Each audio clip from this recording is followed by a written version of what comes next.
jual bayi. Nah, rata-rata alasannya ekonomi, apalagi kalau bukan ekonomi. Minta anaknya balik, tapi keluarganya yang baru nggak mau karena alasannya, oh kita udah ngeluarin uang banyak nih karena udah pestain adat, terus kita udah ngadain A, B, C, D, E. Dia minta 30 juta rupiah.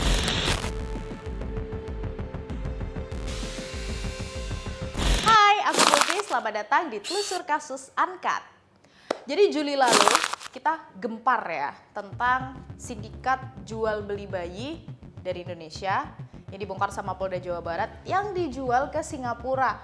Fantastis banget ternyata harga bayi itu. Tapi kita nggak mau ngomongin tentang kasus yang itu karena tim telusur kasus penasaran nih.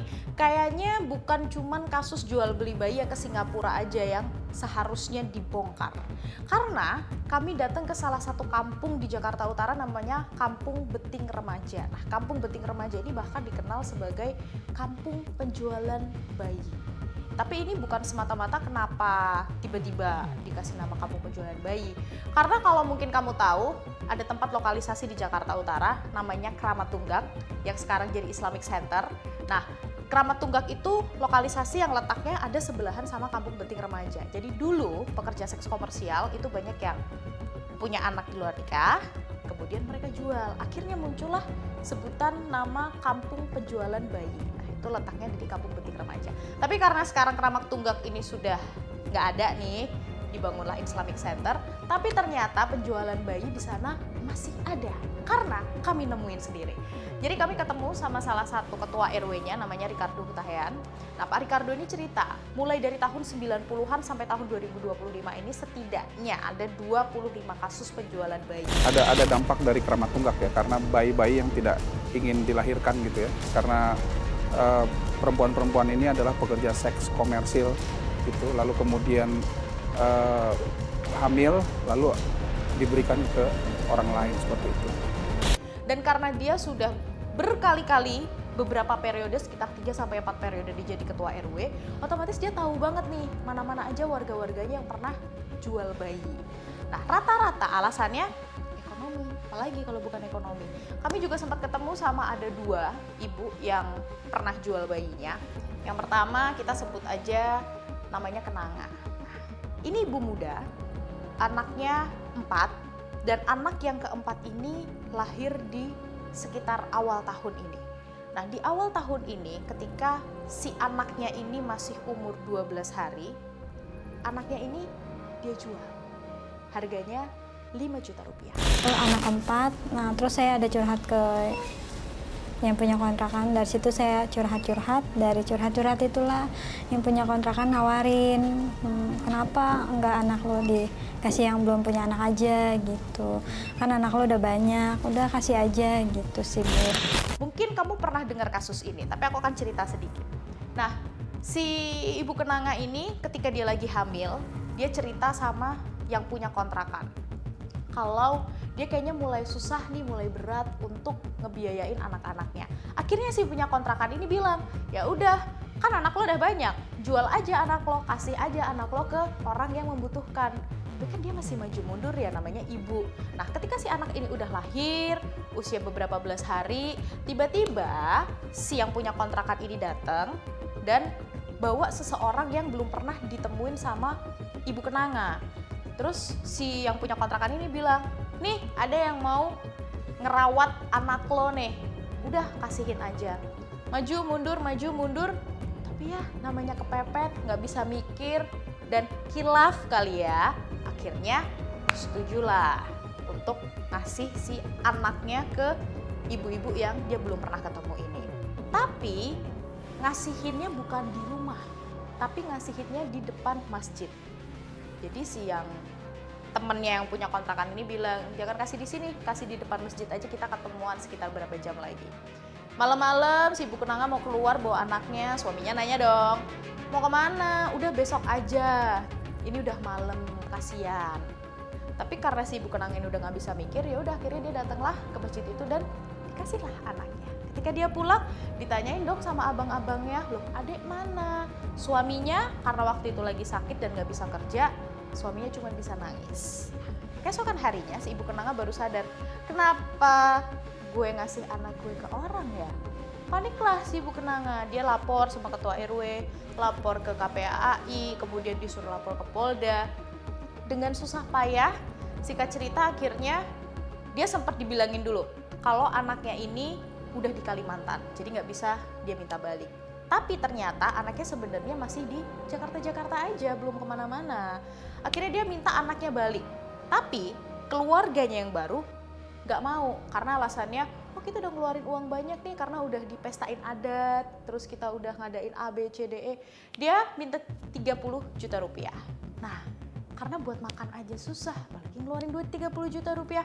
Akhirnya Ibu Kenanga ini minta tolong banyak orang, singkat cerita sekitar 6 bulan, kembalilah anaknya ke pangkuan si Ibu Kenanga, tapi Ibu Kenanga harus ngembaliin 5 juta rupiahnya. Sekarang Ibu Kenanga akhirnya dia besarin 4 anaknya bareng sama suaminya. Tapi itu bukan satu-satunya cerita yang menurut aku dar-der-dor. Karena ada ibu lain yang kita ketemu. Sebut aja Ibu Mawar. Ibu Mawar ini udah paruh baya lah ya. Dia punya 4 anak. 2 cewek, 2 cowok. Tapi kita akan ngomongin tentang anaknya yang kedua. Jadi anak yang pertama ini cewek, anaknya yang kedua cewek. Di tahun 2002, si Ibu Mawar ini dia single parent, gak punya suami, lahirlah anaknya yang kedua. Terus tetangganya ada yang bilang, mau gak anakmu dirawat sama temanku? Tapi temanku gak bisa kasih duit karena ini bukan jual bayi. Jadi dia cuma akan ngasih jamu. Kalau orang zaman dulu kan kalau lahiran biasanya si ibu dikasih jamu biar cepat sembuh. Oke, berapa harganya waktu itu? 300.000 rupiah tahun 2002. Anaknya masih umur beberapa hari, akhirnya dikasihin lah ke ibu ini. Kita sebut aja Ibu A. Si Ibu A ini sampai sekarang hubungannya masih baik. Jadi si Ibu Mawar masih sering ngeliatin anaknya, si Ibu Mawar masih sering ngobrol sama anaknya. Tapi anaknya nggak tahu kalau ternyata Ibu Mawar itu ibu kandungnya. Karena Ibu A selalu bilang Ibu Mawar itu adiknya dia. Jadi taunya Bibi, manggilnya Bibi, Bude, Tante lah ya. Manggil Bibi nih. Tahun lalu si anaknya ini nikah. Nah, waktu kita tanya, terus ibu datang nggak? Ya datang. Seneng nggak? Bangga. Tapi dia nggak mau sering-sering ketemu anaknya. Kenapa? Ini jawabannya. Saya takut nanti terbagi. Maksudnya? Kalau dia orang tuanya situ kan sayang banget, keluarganya situ sayang banget, abang-abangnya. Dia udah disekolahin, udah dipesantrenin, udah jadi orang sukses lah. Jangan sampai saya jadi orang yang rusak hubungan baik mereka. Terus yang paling bikin hati tuh kayak, aduh sedih banget. Itu waktu si Ibu Mawar bilang dia nggak mau terlalu sering ketemu sama anaknya. Karena dia nggak mau kalau anaknya malu punya ibu yang ya cuman kerja serabutan. Sementara si Ibu A ini bisa dibilang mapan lah ya, dan anaknya ini disayang banget sama abang-abangnya. Anaknya ini disekolahin sampai tinggi, udah lulus kuliah, sekarang sudah nikah meskipun belum punya anak. Dan si Ibu Mawar ini bilang kalau dia nggak mau ngerusak kebahagiaan anaknya. Sejujurnya ketika wawancara Ibu Mawar ini jadi salah satu wawancara yang paling yang paling menyayat hati sih, karena si Ibu Mawar ini yang sayangnya harus kami sembunyikan wajah dan identitasnya. Tapi kalau aku boleh cerita, si Ibu Mawar ini sepanjang wawancara dia banyak nangis karena kelihatan dia sebenarnya kangen banget sama anaknya, tapi dia nggak mau kebahagiaan anaknya ini rusak. Bahkan ketika off the record si ibu ini cerita kapan dia mulai menjauh dari anaknya adalah ketika anaknya mulai dewasa. Jadi ketika anaknya mulai pacaran, dia mulai jarang nih ketemu sama anaknya karena dia takut kalau tiba-tiba ketahuan kalau dia adalah ibu kandungnya dan pacarnya ninggalin anaknya karena malu kalau ternyata ibu kandungnya tuh orang nggak punya. Sedih banget nih sih jadi ibu. Jadi sebenarnya kalau kita lihat memang nggak ada ya ibu yang mau dengan rela hati untuk menjual anaknya atau mungkin ngasih anaknya ke orang lain. Cuman kebanyakan memang karena masalah ekonomi. Nah, ngomongin soal ekonomi, kami juga iseng nih lihat di Facebook, ternyata banyak banget grup-grup adopsi. Jadi banyak yang mereka menawarkan anaknya yang bahkan belum lahir untuk diadopsi sama orang. Kayak gini, contohnya nih. Nah, jadi ada yang nawarin dia HPL, kapan, jenis kelamin anaknya, lokasinya di mana. Yang gongnya kalau kita lihat komenannya ternyata banyak banget yang minat. Nah, tapi banyak juga nih di grup ini yang ternyata mereka cari anak. Jadi mereka cari anak jenis kelamin apa, lokasinya di mana, usianya berapa untuk mereka adopsi. Kita nggak tahu ini beneran diadopsi untuk dirawat jadi anak atau ya tahu sendiri, entah dipekerjakan atau gimana. Karena sebenarnya kalau bicara soal alur adopsi di Indonesia ini memang agak-agak ribet ya. Syaratnya kami coba cari dari website Dinsos Jakarta. Ini syaratnya sebanyak ini, bahkan orang tua itu harus kasih updatean anaknya setiap tahun sampai si anak umur 18 tahun. Jadi sebenarnya untuk adopsi ini nggak bisa kayak kita punya tetangga lagi hamil, dia nggak bisa ngerawat anaknya, tiba-tiba kita ambil anaknya, kita sekolahin, itu sebenarnya nggak boleh, karena itu termasuk adopsi ilegal dan itu melanggar peraturan.